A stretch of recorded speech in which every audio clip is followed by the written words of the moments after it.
All right, thank you, Allie. Good afternoon, everybody. Very glad to be with you today.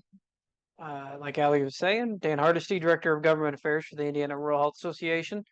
We will go through a lot of different things today. If you have questions, please follow the directions Allie just laid out and put those where they need to go. Also, feel free to jot something down and we can talk about it at the end. Today, I plan to have at least 5 to 10 minutes, if not more, for questions at the very end of this. So, without further ado, we'll kind of hop straight into things and get rolling. So, in case this is your first time with us, which I don't think it is, but in case it is, this is the mission for the Indiana Rural Health Association. We exist to enhance the health and well-being of rural populations in Indiana through leadership, education, advocacy, collaboration, and resource development. I always like to start off a lot of my presentations with that to make sure that everybody understands why we are around. Also, a quick plug, if you are an IRHA member, we do have a legislative and policy committee. It's available to all IRHA members, and it meets monthly to discuss different things about rural health policy, both on the state and federal level. During those meetings, you'll have the opportunity to connect with our IRA, policy and legislative team that consists of me as well as some of our great folks at Craig DeVault and everybody else who joins that committee. That is chaired through our IRHA board, and we obviously have a lot of board members on there as well. So it's a great chance to connect with them if you have the opportunity. If you want more information about that, feel free to send me an email, and I'll be able to get you on the list. Also, we are holding our annual public policy forum this November. It's always in November for the past couple of years anyway, and that will be in Plainfield at the Embassy Suites. Quick plug for that as we continue to build that agenda in an exciting fashion for November. So I wanted to put that all on your radar as well. So hopping straight into IRHA's policy priorities, this will be the last slide I've got before we actually get into the session. I like to include these in all of my presentations that we discuss what IRHA advocates for and why. As you can see here, we've got our 3 pillars: ensuring access to comprehensive healthcare services for rural Hoosiers, sustaining and expanding the rural health workforce, and investing in healthier and sustainable rural communities. Each year, we develop our policy priorities. These 3 pillars, however, they don't change. They remain the same, and we work through these and identifying different bills and or regulations or opportunities that may present themselves for our members and rural communities throughout Indiana. So these are our three guiding principles, especially when it comes time to develop our priorities for the next year. So to level set, make sure we're all on the same page here. I've got this information about Indiana's legislative General Assembly makeup right now. So to give you a timeline of when everything occurred this year, we started off January 8th is when session began. Actually, the session begins technically what's called Organization Day. That occurs in November, but January 8th is when things officially started this year.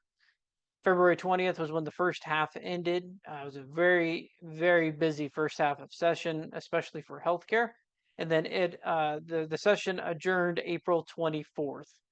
So Mike Braun, former senator, is our governor. He was elected last year and was sworn in this year. Michael Beckwith is our lieutenant governor. Both of those obviously are in the Republican Party. Indiana Senate is made up of 50 members. So on the federal level, we have 100 senators. On the state level, we have 50 state senators. Right now, Indiana is in what's called a super majority, meaning that the governor, the Senate, and the House are all occupied by the same party. And right now it's the Republican Party. And even within the Senate and the House, both have a super majority in where they can pass bills out of the respective houses with or without Democrat support. So right now, the makeup of those 50 members are 40 Republican, 10 Democrat, and then we have Roderick Bray, Senate President Pro Tem. In the Indiana Senate, actually, the Lieutenant Governor oversees kind of the workings of the Senate. So Lieutenant Governor Beckwith was there pretty much every day overseeing what was going on there. And then Roderick Bray is there. Obviously, he holds a very important position and holds incredible sway within the Senate and helps set the agenda for the GOP on that side of things. As we transition over to the House, it's made up of 100 members on the federal level. There's 435 at the federal level. At the state level, we have 100. Again, you'll see the breakdown there on your screen of 70 Republicans, 30 Democrats. Todd Houston is the Speaker of the House, and he too, much like President Pro Tem Bray, holds considerable influence at the state level of government. And that is our makeup right now. The next election will be next year, so you'll see this time next year the primaries will have been done. We'll have to go through another primary season on the state level. The Indiana Senate, they are elected to 4-year terms. The Indiana House, they are elected to a 2-year term. So you'll have some senators who are running next year, and then obviously all members of the House will be running next year for the election for the 2026 field going into 2027. So again, to kind of make sure we're all on the same page here, I think it's important to understand where certain things came from, certain priorities came from during session, and then we can talk about the different bills that were debated and passed as we made our way through session. So expectations moving into session, everyone expected a tight budget. Indiana runs on a biennium budget, meaning that every other year the state house will debate and pass a 2-year budget. So this year was a budget year. The odd years are budget years. And they call them long sessions because constitutionally, statutorily, those sessions must wrap up. I believe it's right before May. So obviously that wasn't a problem this year. However, Indiana is mandated by its constitution to pass a balanced budget. So we've been enjoying, enjoying whatever you want to call it, the funding from the extra funding provided to states from the federal government from the COVID pandemic. So the budget, while it wasn't flush with cash, I think you would make the argument that a lot of difficult decisions haven't had to be made for a couple of budget cycles. So those who craft the budget on the state level were projecting an air of, I guess, tightness, for lack of a better term, that the budget there was not going to be a lot of excess reserves available to be spent on new programs, let alone consistently funding the programs at the levels that they've been funded for the past couple of cycles. Second expectation that was set by lawmakers included property tax reform.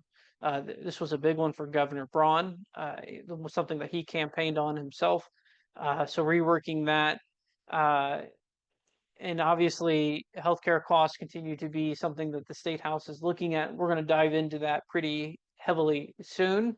Road funding is something that is funded, that local communities, obviously in rural Indiana, want to see more of, and how that shakes out was something that was to be discussed.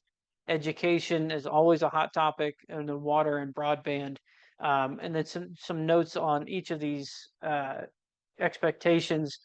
Kind of going back to that road funding discussion, there was a interim committee that met to kind of flesh out where Indiana was and where it needed to go to adequately fund roads. That committee, through this study, discovered that Indiana was about $4 billion short. That is compounded with the Medicaid discussion in Indiana.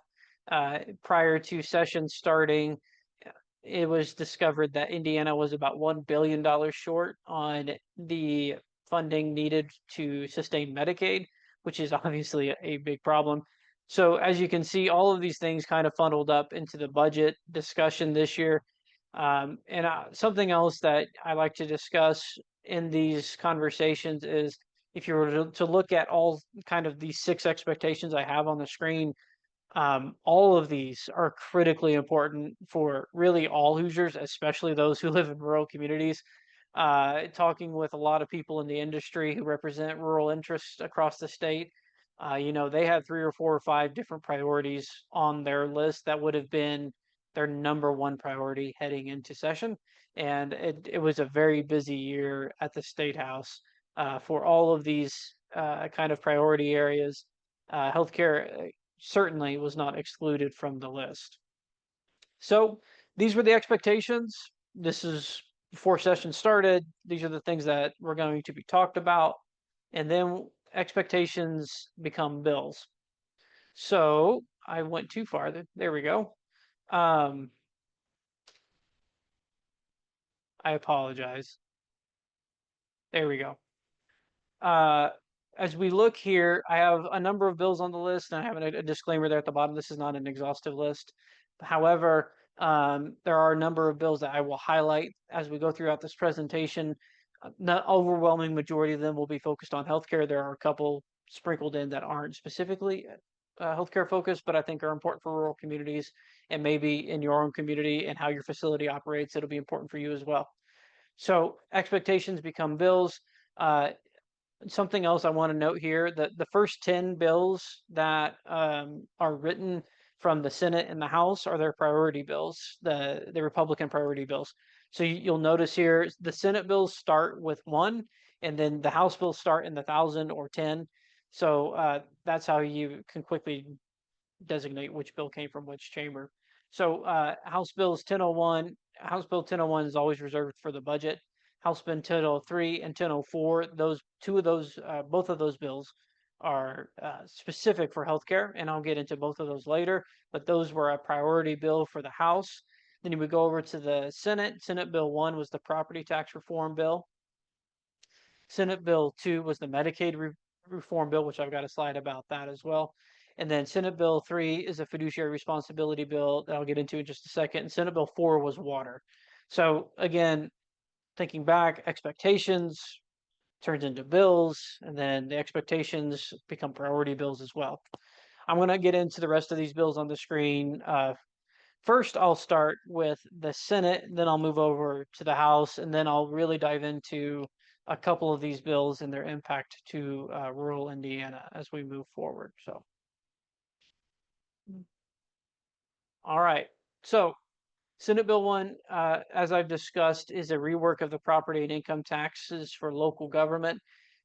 This property taxes in Indiana, if you are maybe involved in your local school or a local fire department, city, local entity, police department, library, somebody that receives property tax revenue, uh, property taxes in Indiana are very complicated. And we were anxiously watching what this bill would do for local communities to kind of get a better understanding of it. And where it ended up, it certainly started a lot better than where it could have gone when it comes to negatively impacting local entities, particularly schools. So, what will shake out with Senate Bill 1 is yet to be seen.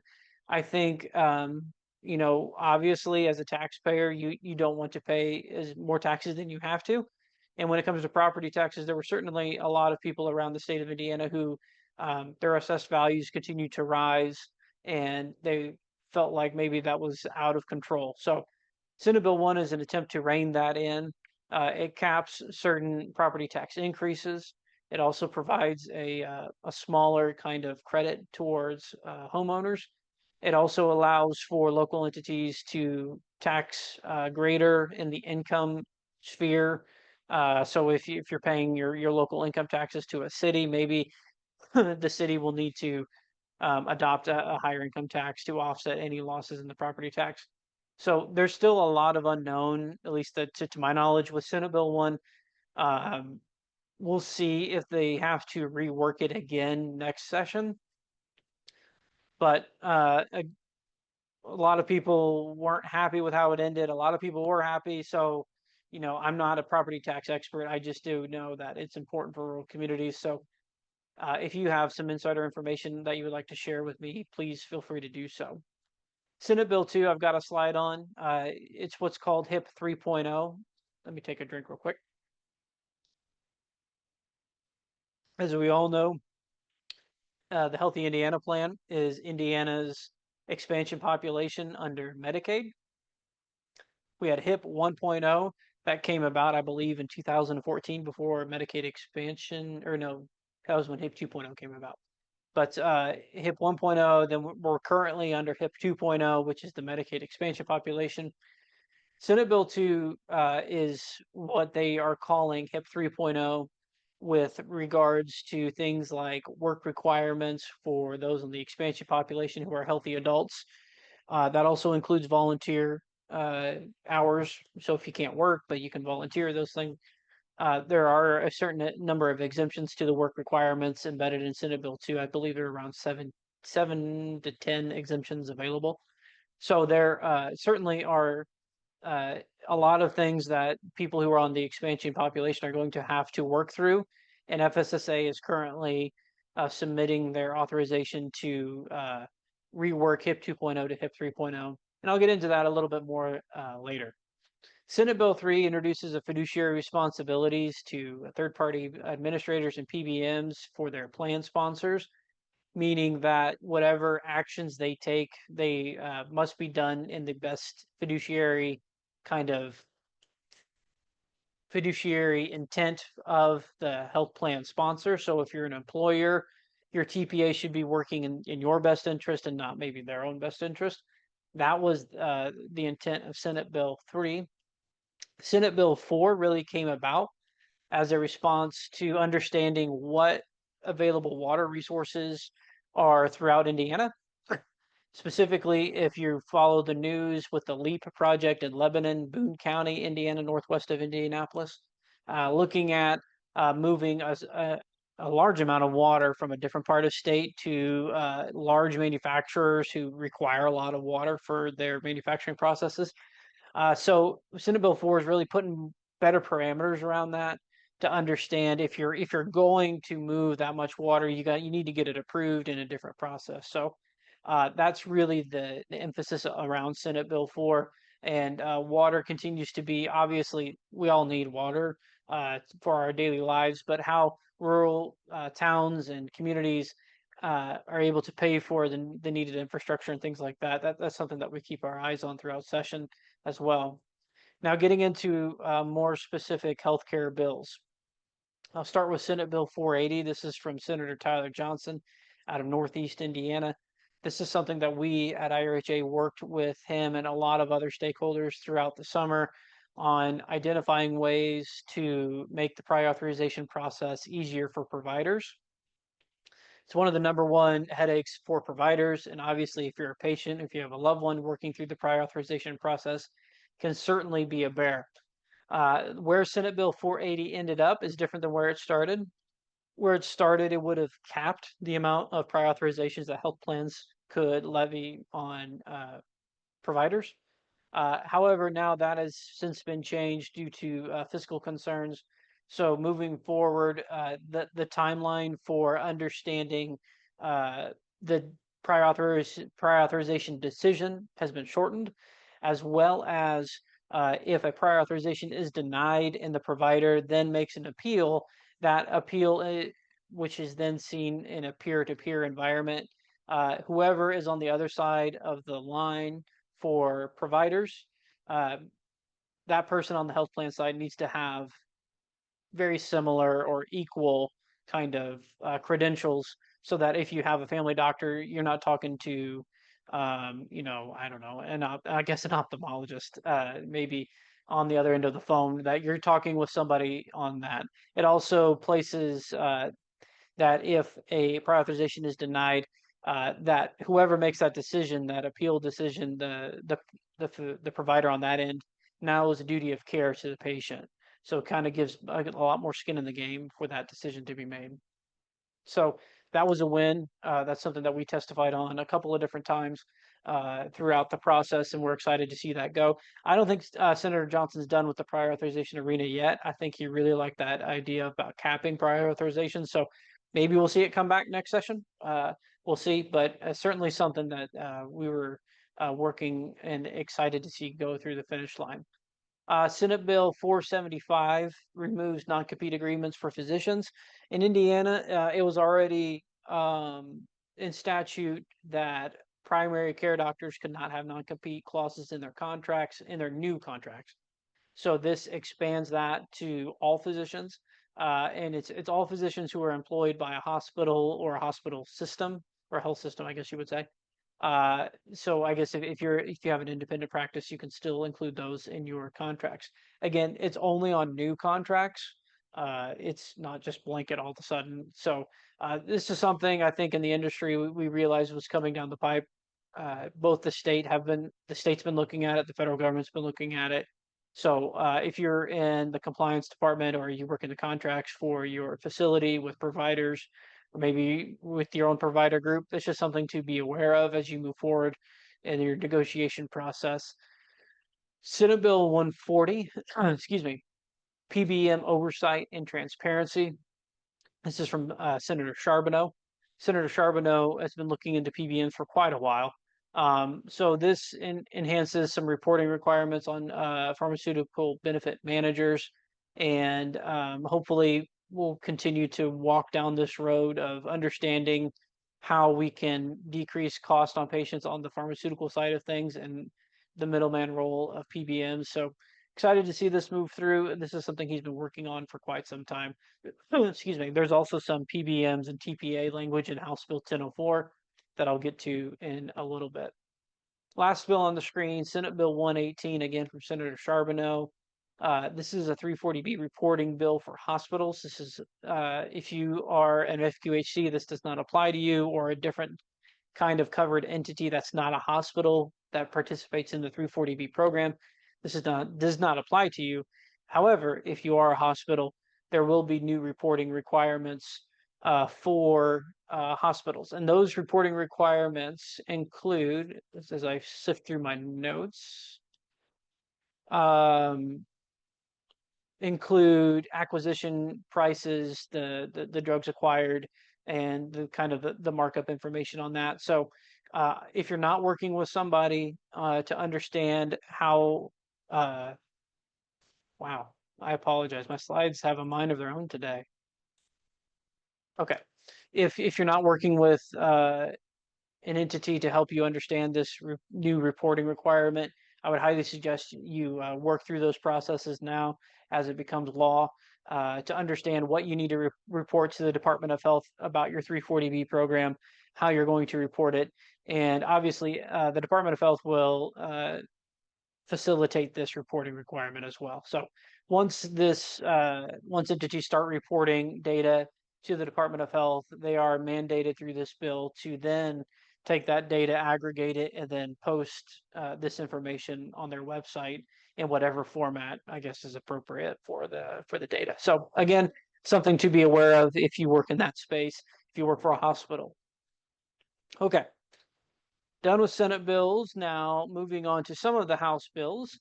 I've got a full slide on the budget that I will get to in just a little bit. I also have another full slide on House Bills 1003 and House Bill 1004. A couple other bills that I'm going to highlight that aren't entirely healthcare related, although 1666 certainly is. House Bill 1008 is the Indiana-Illinois Border Commission. This bill authorizes Indiana to create a commission that will look at redrawing its border with Illinois. I include this in my discussions because everybody likes to talk about it. I'm also a social studies teacher at heart, so I think that this stuff is fascinating. If you're unaware, if you don't live close to the Illinois border, there are a number of counties in Illinois who have actually voted to secede from Illinois to try and form either their own state or go somewhere else. It's obviously not gone anywhere.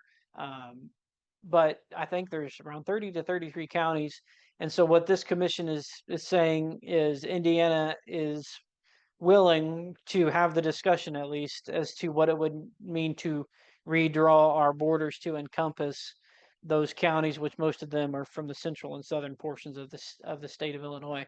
I think everybody understands this isn't really going to go anywhere, at least at the time being, just because Indiana's governor has to nominate people to sit on this commission, but also Illinois' governor has to nominate their people to sit on the commission. And I think people in Illinois aren't taking this very seriously right now. This bill was authored by Speaker Todd Houston, who normally does not author bills in his speakership role. And he actually spoke about this bill on the floor, which again is something he normally does not do. So it was a fascinating discussion that played out at the State House this year when it comes to this bill. Again, will anything come of it? Yeah, I'm very skeptical, as is everybody else. However, it's an interesting discussion. House Bill 1666 is a healthcare ownership bill authored by Representative McGuire that builds upon Representative Donna Shibley, who is now retired, her effort in understanding who owns our healthcare entities throughout the state of Indiana, specifically looking at the prevalence of private equity and its ownership stakes in healthcare entities across the state of Indiana. This bill will require healthcare entities to report their ownership to the state to understand, again, the level of ownership in various groups across the state of Indiana. Uh, I do like to highlight in this bill, when it was introduced in the House and the Public Health Committee, it was amended to include a number of provisions that would have given the Attorney General authority to approve or deny healthcare mergers or acquisitions, which could be problematic, which I'm happy to get into if anybody would like me to expand on that. However, when this bill crossed over from the House, that was amended out and purely gets the bill back to what it was intended to accomplish. And then House Bill 1461, Representative Pressel authored this new road funding package bill, and it made its way through the House and then obviously through the Senate.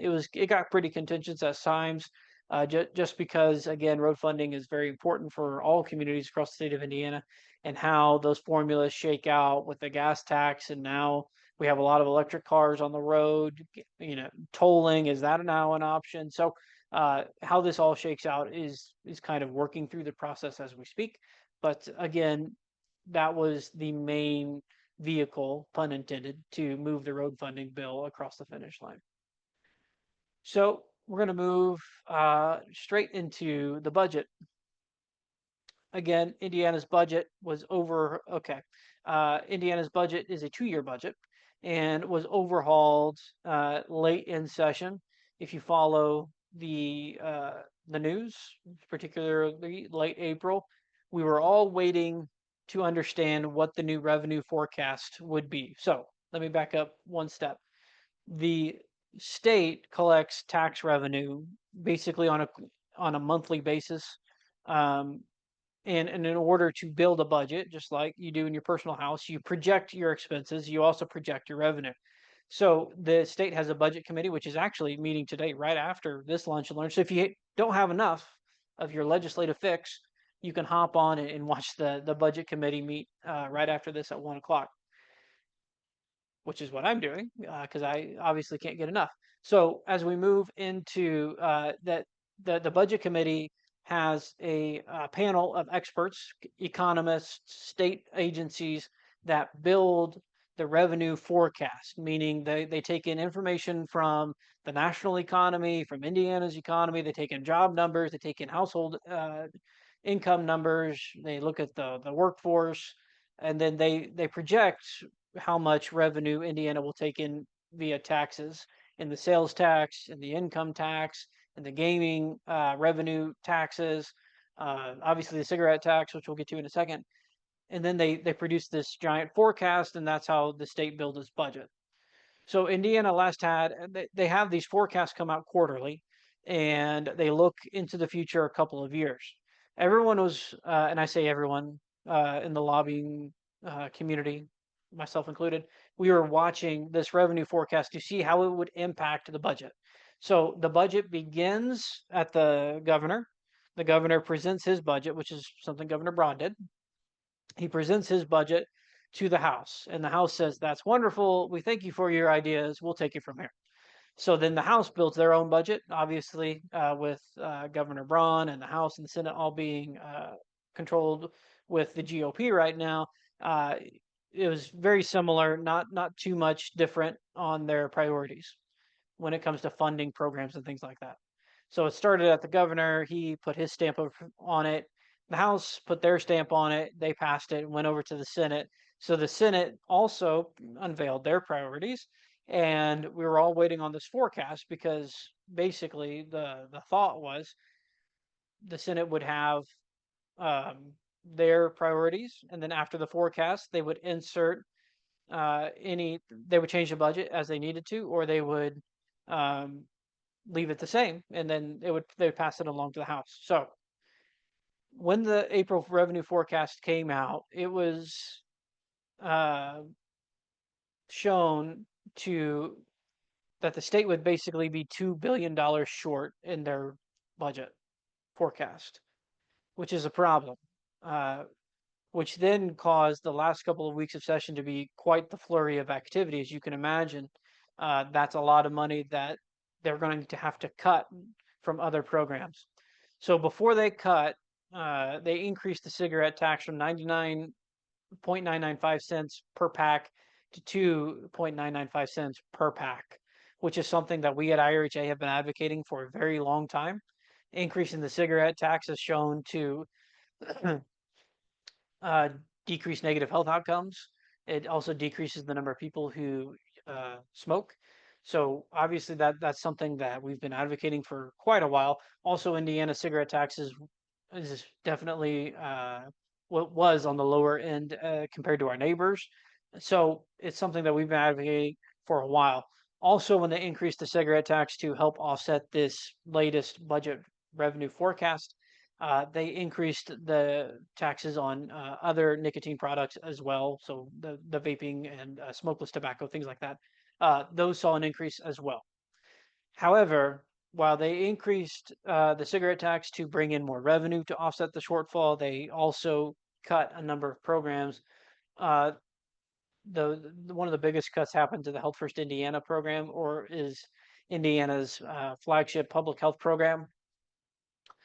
The Indiana Department of Health was asking for kind of level set funding at $150 million a year.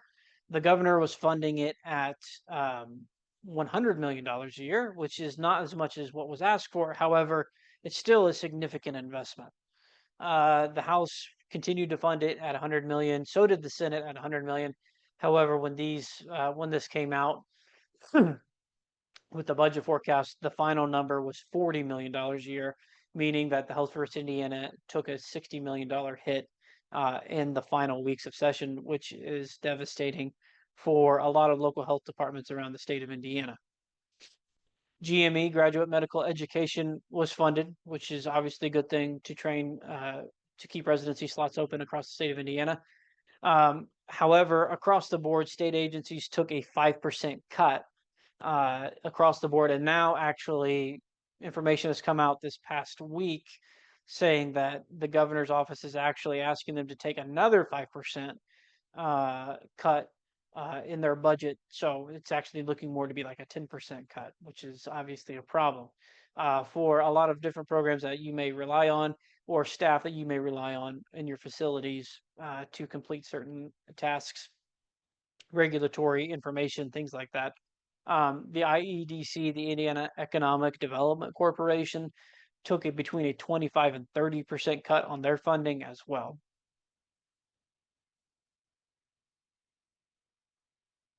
Also sneaking into the budget, this was in the news a lot. They dissolved the Union School Corporation, which they have since the Union School Corporation has since sued the state, saying you can't do it like that. So we'll see what come of it. I included it because it was in the news a lot. So if you have any questions about the budget, please include those in the chat, and we can address those as we go along. But in short, the budget was already going to be tight. This revenue forecast of a $2 billion less than what they anticipated caused, pandemonium, and the fact that the budget got rewritten within the last week of session and then passed and signed by the Governor Braun. Okay, moving on to the next House Bill 1003. This is a ginormous bill that is about 60 some pages that started off including just a lot of different things in it. It was I'm not a lawyer, so you can't take this as legal advice, but it was really hard to follow. It was It talked about the Medicaid Fraud Control Unit, as you'll see in that first bullet point here. And then over here talked about 340B. Then over here talked about site of service. Then over here talked about site neutrality. Then over here it was good faith estimates. So it was really hard to follow. And it still includes a lot of things in it. The author, Chairman Barrett, out of the Richmond area, Dr. Barrett, chairman of the Public Health Committee in the House, was the author of this bill. He was great to work with and understood a lot of our concerns as well as everybody else's. So this bill kind of ended up really as a transparency, patient friendly bill in it that you'll see the 6 things that I have on the screen here. But the Medicaid Fraud Control Unit now can investigate provider insurer fraud, including duplicate billing. So we'll see what happens with that. Require certain facilities. These certain facilities include diagnostic imaging facilities, so like the standalone MRI, X-ray places. They now also have to abide by a lot of the same price transparency rules that other healthcare entities have to, and posting their prices for what they call 50 shoppable services. So they will also have to post their prices as well. Site of service billing requirements. You may have heard of site of service billing in the past.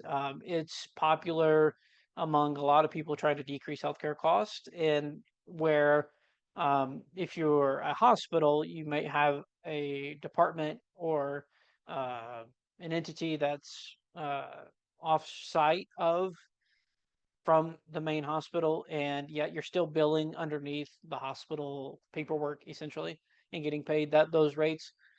A lot of interest groups and employer groups want that to not occur.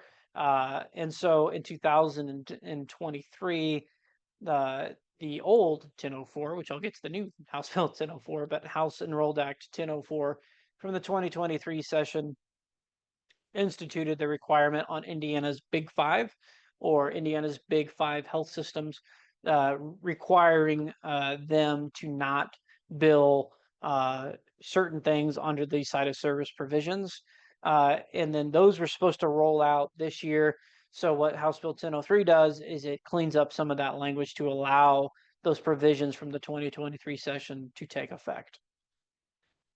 It also, House Bill 1003 shrinks the timeline for good faith estimates. So if a patient comes in and they're having a procedure, I'm simplifying this to an incredible extent, but if they're coming in for a procedure and they want to know how much it's going to cost them versus what the insurance is paying, vice versa, as a health entity, you're supposed to provide them what's called a good faith estimate. We've had 5 days to provide those in the past. This shrinks that from 5 days down to 2 days. It also includes various provider and insurer contracting requirements, meaning some transparency in the contracting realm. If you work in that space, I'd be happy to send you some more information about this, but it's really just when it comes time to make these contracts with payers and providers, it's giving the providers a little bit more information as to how much the payer is paying other entities. And then also, this is a good thing, provisional credentialing for physicians that switch employers. That is a mouthful. So if you are a physician and you're switching employers and you are credentialed under a payer, that credential is supposed to follow you provisionally, meaning that it should cut down on the amount of time to get providers credentialed from that have already been credentialed in the past. This is something IRHA has been working on for the past couple of sessions, notably with Senator Liz Braun, in trying to make the credentialing process easier, faster, so that you as providers have your, you as health systems have your providers in your billing systems and able to get paid for the services that they're rendering much faster. So again, that is a good thing. The second ginormous healthcare bill in the House side of things was House Bill 1004. This bill morphed throughout session. It started off, I think, 4 or 6 pages, and it ends as over 60 at least over 50, closer to 60 pages. So I will walk through this as quickly as I can. It does include a lot of things in it. So number one, IRHA's number one priority heading into session was the redesign of the hospital assessment fee, or the HAF.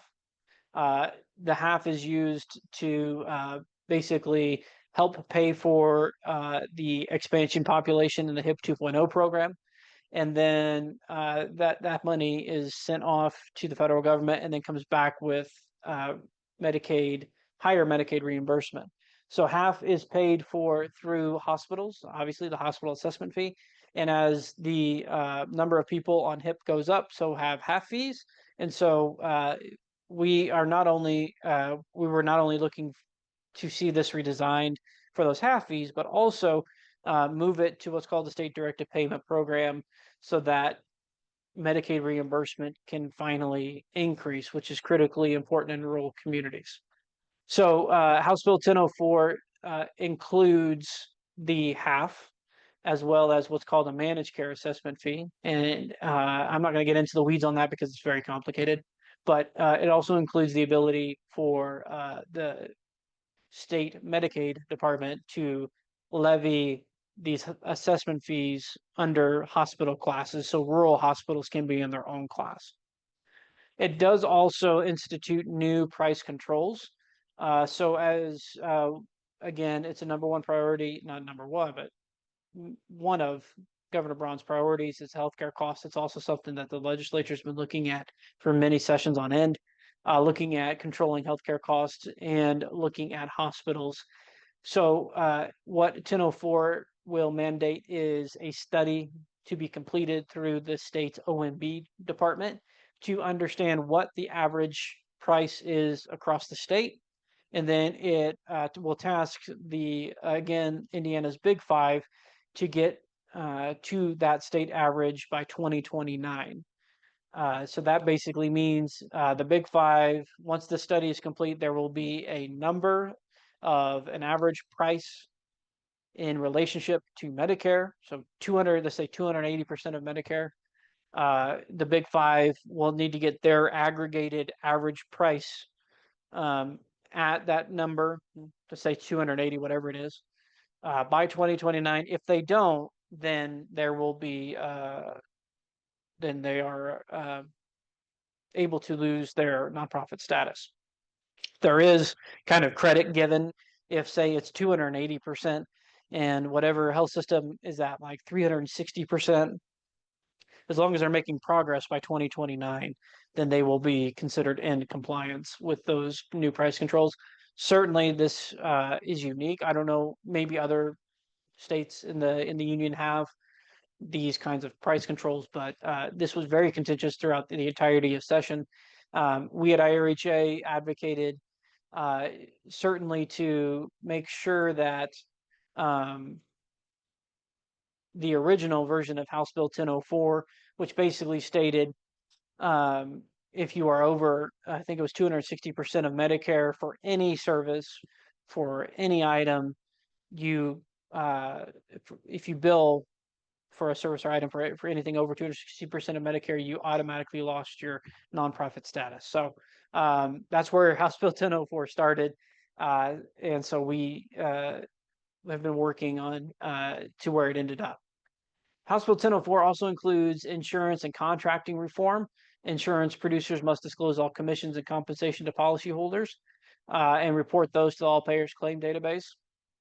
It also introduces new limitations on Medicare Advantage plans that are linked with commercial plans that are less than 100% of Medicare,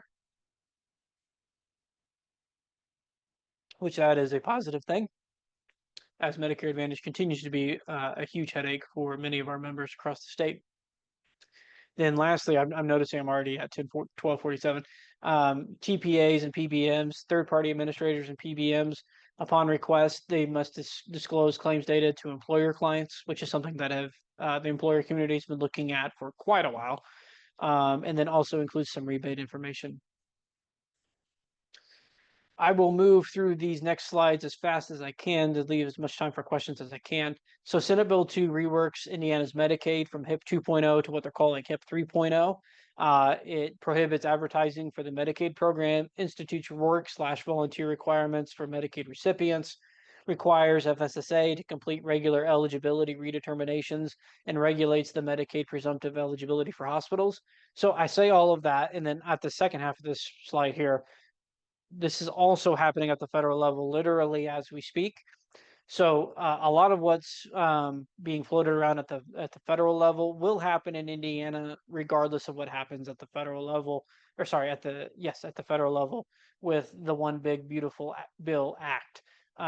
So we will have work requirements, we will have regular eligibility redeterminations, and we will have different presumptive versus retroactive eligibility options for hospitals. So I just wanted to throw that on there because I've been asked about this a lot. What's going on at the federal level? So again, a lot of what they're talking about, we will have regardless. However, when this Senate GOP at the federal level this week is talking about changing the provider tax, again, that's the hospital assessment fee. So changes to that will impact our hospital members, and that's something that we're watching incredibly closely right now. And then also when you look at expansion states, meaning our HIP 2.0, we've expanded Medicaid versus those who haven't. There's also some new proposed changes as to the reimbursement for those programs. Again, that's something that we're working on throughout session. So to say it's complicated is an understatement. To say it's important also is an understatement. And I'm happy to discuss this with you after this presentation. Okay, so I have a number of bills really quickly on here that we were tracking. House Bill 1274 from Representative Manning was a wonderful bill. That's something that we worked with him on. He's a fantastic rural health advocate out of the Logansport area. House Bill 1555 puts up guardrails for foreign trained physicians to come over and not have to retake their residency. Excuse me. Senate Bill 505 is an EMS bill that would allow EMS companies to come into an agreement with other entities to transfer patients, not to the emergency department, but to their facility. Excuse me. And then House Bill 1194 is a county coroner's bill.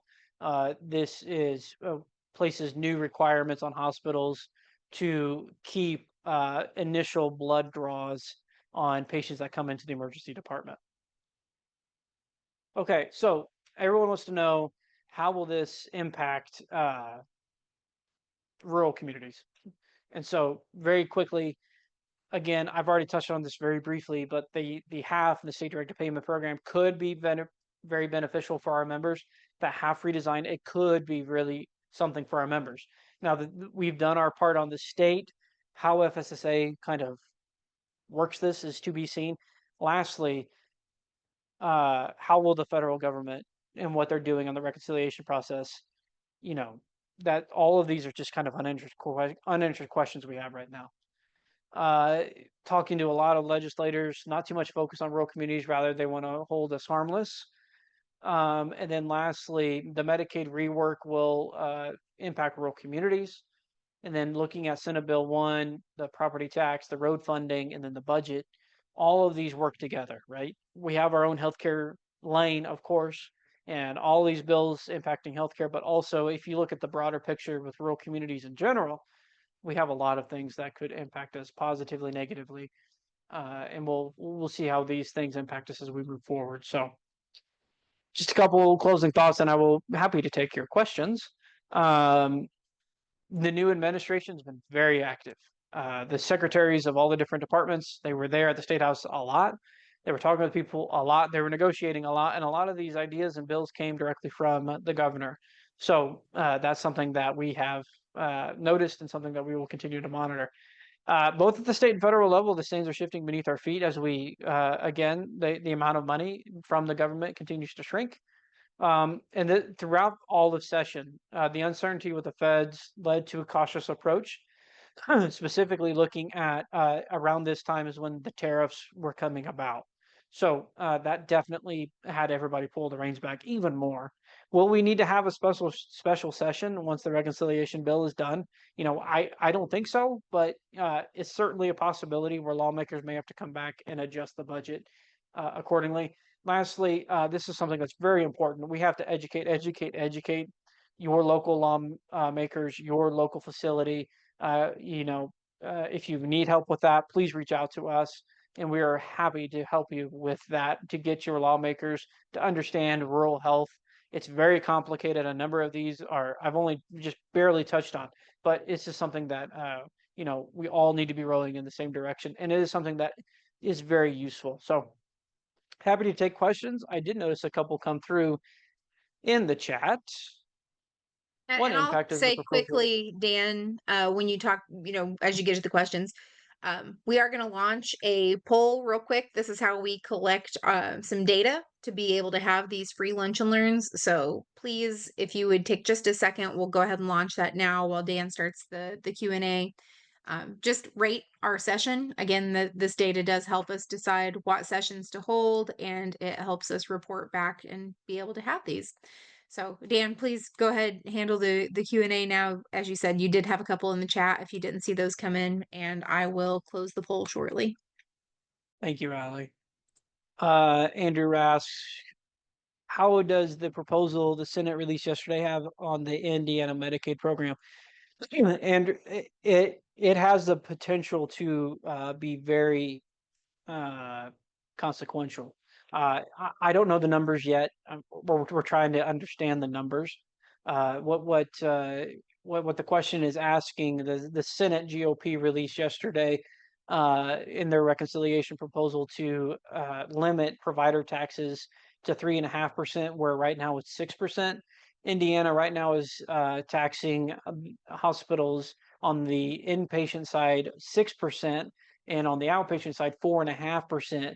So if you decrease that large, very large pool of money, if you constrict that, then that constricts the amount of money that the state can then send to the federal government for our expansion population.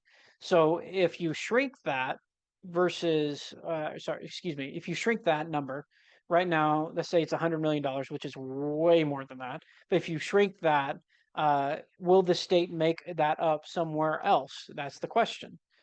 I don't think so, because it's such a large number. So then that means if you have only this smaller amount of money, uh, how can that money then be used for the expansion population? You then get into eligibility. So not a lot of changing the who can be eligible on the expansion population. Maybe again reintroducing that cap that was originally in Senate Bill 2. So I don't have, like I said, I don't have the specific numbers in front of me yet, but it can definitely be very, very harmful, and it's something that we're working on right now. Another question: have numbers been evaluated on the work requirements for Medicaid impact charity care at facilities? Uh, I don't have, again, I apologize, I don't have those numbers on the work requirements. What has been floating around for there's so many different estimates as to the impact of Medicaid work requirements on the number of people on HIP 2.0. The numbers I have seen is anywhere between like 10 to 13% reduction, which amounts to around 100, not 100,000 people, but it, it it would certainly decrease the amount of people on HIP 2.0, which would then skyrocket uninsured bad debt at hospitals. So uh, you're right on the money there, Tony, but I don't know those numbers off the top of my head. If I find them, I will certainly pass them along. How is the change to presumptive eligibility going to change ability to provide services? Um, it's a great question. The question is changing presumptive eligibility to and the ability to provide those services. Um, I believe hospitals will now move, instead of using presumptive eligibility, to using retroactive eligibility, which is something that I was told has been done in the past. So instead of um, covering services for up to 3 months, they will then look back for, I believe it's only a month.